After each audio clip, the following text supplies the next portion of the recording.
নমস্কার বন্ধুরা, আজ আমি এঁচোড়ের তরকারি বানাতে চলেছি। তার জন্য আমি এঁচোড় নিয়ে নিয়েছি। এখানে প্রায় 500 থেকে একটু কম হবে। আর এঁচোড়গুলো সুন্দর করে কেটে ধুয়ে রাখা হয়েছে। আর তার জন্য কিছু মশলা নিয়ে নিয়েছি। এখানে একটা টমেটো পিউরে করে রেখেছি, আদা বাটা, আর এইদিকে রসুন আর পেঁয়াজ বাটা আর ফ্যাটানো দই। এবার আমি এঁচোড়গুলোকে গ্যাস জ্বালিয়ে বসিয়ে দেব সেদ্ধ করার জন্য।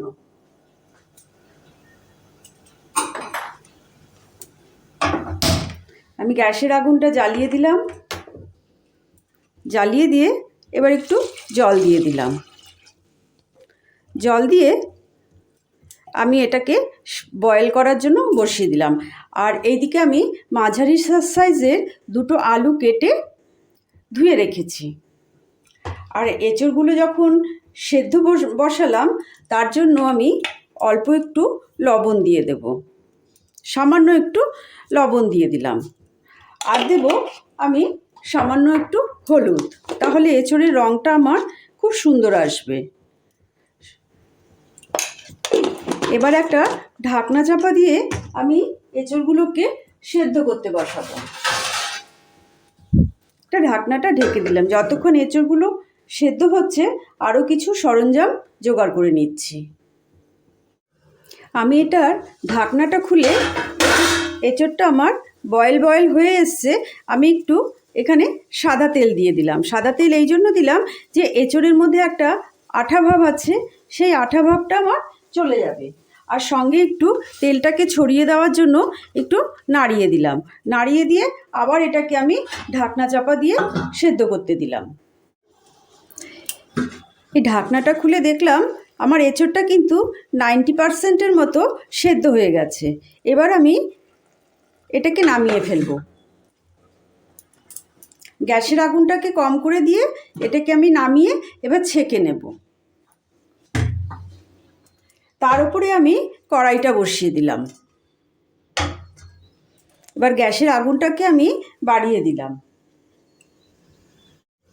আমি কড়াইতে পরিমাণ মতো তেল দিয়ে নিলাম। এটা কিন্তু সর্ষের তেলে হচ্ছে, আপনারা চাইলে সাদা তেলেও করতে পারেন। এবারে কড়াইয়ের তেলটা গরম হলে তারপর আমি ফোড়নটা দেব।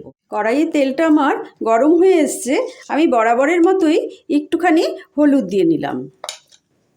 হলুদ দিয়ে আমি একটা শুকনো লঙ্কা দিয়ে দিলাম। তার সঙ্গে দিলাম একটা তেজপাতা, 2 অর্ধেক করে। তার সঙ্গে দিলাম সাদা জিরা। এটার একটা সুন্দর ফোড়নের গন্ধ বেরোলে তারপর আমি গরম মশলা দেব।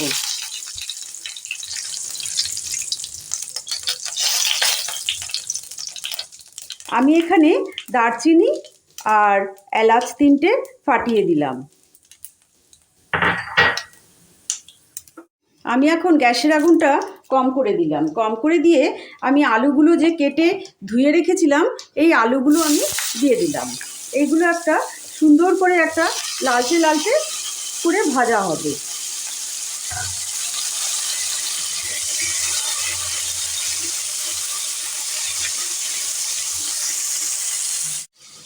এদিকে আমার আলুগুলো মোটামুটি ভাজা হয়ে এসছে, লাল লাল হয়ে এসছে। এবার আমি এক এক করে মশলাগুলো সব দিতে থাকবো। প্রথমে আমি দিলাম পেঁয়াজ আর রসুনের পেস্ট। এটা একটু ভাজা ভাজা করে নেব প্রথমে।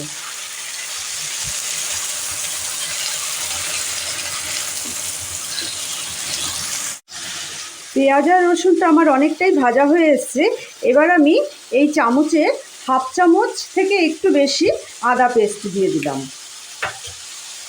এবার এটাকে আবার সুন্দর করে নাড়াচাড়া করে দেব। গ্যাসের আগুনটা কিন্তু মিডিয়ামে রাখা আছে।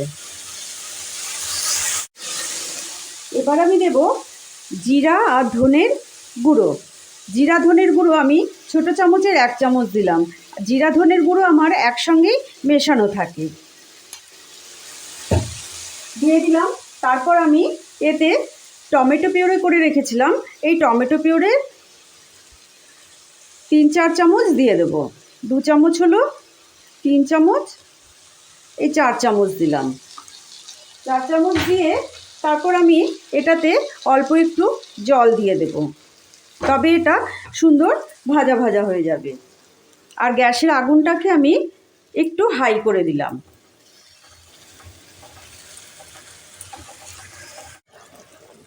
এবার আমি পরিমাণ মতো হলুদ দেব।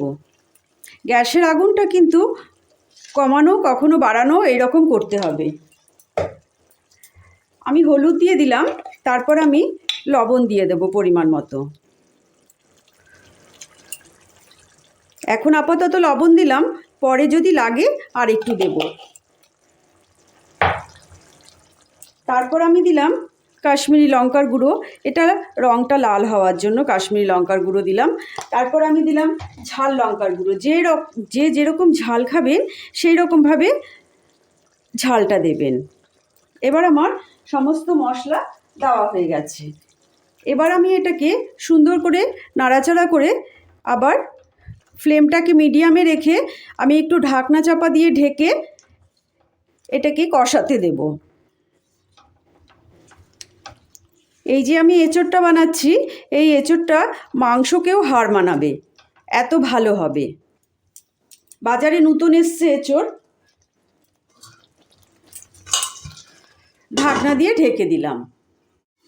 এবার আমি ঢাকনাটা খুলে দেখব কতটা হয়েছে। প্রায় অনেকটাই ভাজা হয়ে এসছে। এবার আমি এঁচোড়গুলো যে বয়েল করে রেখেছিলাম সেইগুলোকে দেব, আর 2 সেকেন্ড হওয়ার পরে আমি এঁচোড়গুলোকে দেব। তার মধ্যে কিন্তু আমি 2বার ঢাকনা খুলে একটু নাড়াচাড়া করে দিয়েছি। আপনারা একবার এইভাবে এঁচোড় বানিয়ে দেখবেন প্রচণ্ড ভালো লাগবে, দুর্দান্ত স্বাদ।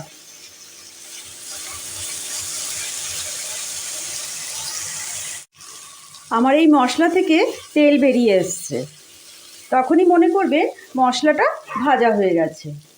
এবার আমি এঁচোড়গুলো যে বয়েল করে ছেঁকে রেখেছিলাম সেগুলো আমি দিয়ে দিলাম।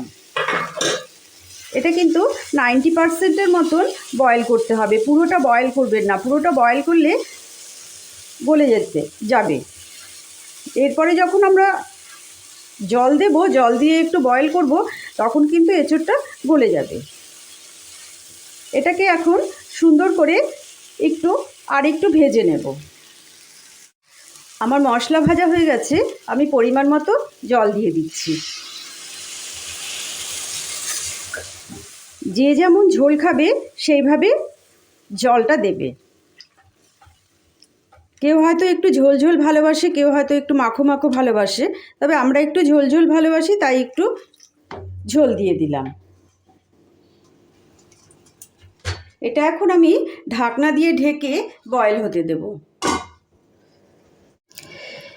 ঢাকনাটা উঠিয়ে দিলাম। তরকারিটা বানানোর সময় একটু চিনি দিতে হয়। চিনিটা কেন দেওয়া হয় সেটা ব্যালেন্সটা ঠিক করার জন্য আমি এই সামান্য পরিমাণ চিনি দিলাম। আমি চিনিটা দেব না, তার কারণ হলো আমি তো সুগার ফ্রি দেই, তো একটা সুগার ফ্রি দিয়ে দিলাম। না হলে যে চিনি খাবে সামান্য একটু চিনি দিয়ে দেবে। একটু নেড়ে দিলাম, নেড়ে আবার ধিমি আঁচে এটা বয়েল হতে দেব। আমি এখন ঢাকনাটা খুলে দেখব। আমাদের আলু আর এঁচোড় একদম সম্পূর্ণ সেদ্ধ হয়ে গেছে, আর ঝোলটার পরিমাণটাও একদম পারফেক্ট আছে। এর চাইতে বেশি ঝোল রাখলে ভালো লাগবে না।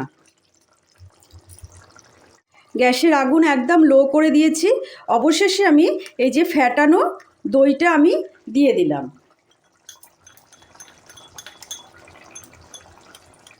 দই এই চামচটার দিয়ে 2 চামচ ছিল। দইটা দিয়ে আমি সুন্দর করে নাড়াচাড়া করে দেব, আর সামান্য একটু গরম মশলার গুঁড়ো দিয়ে দিলাম। এটা আমি বাড়িতেই বানিয়েছিলাম।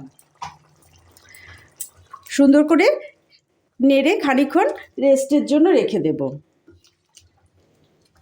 এই যে লাস্টে যে আমি ঘিটা দিলাম, এটাই এই এঁচোড়ের টেস্টটা খুব সুন্দর আনবে। নেড়ে দিলাম, আর একটু আমি এতে হাফ চামচের মতন ঘি দিয়ে দিলাম। এবার একটু ঢেকে রাখবো।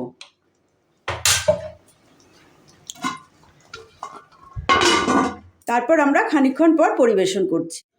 আমি গোপালী। এইরকম করে একবার এঁচোড় রান্না করে দেখবেন, সকলের মন জয় করে নিতে পারবেন। যদি আমার রান্নাটা চ্যানেলটা ভালো লাগে তাহলে অবশ্যই লাইক, শেয়ার, কমেন্ট, সাবস্ক্রাইব অবশ্যই করবেন। বন্ধুবান্ধবদের সঙ্গে শেয়ার করার অনুরোধ রইল। যদি সাবস্ক্রাইব করে থাকেন তাহলে নোটিফিকেশান সবার আগে আপনাদের কাছে পৌঁছে যাবে। আবার কোনো দিন হাজির হয়ে যাব নতুন কোনো রেসিপির সঙ্গে। আপনারা ভালো থাকবেন, সুস্থ থাকবেন।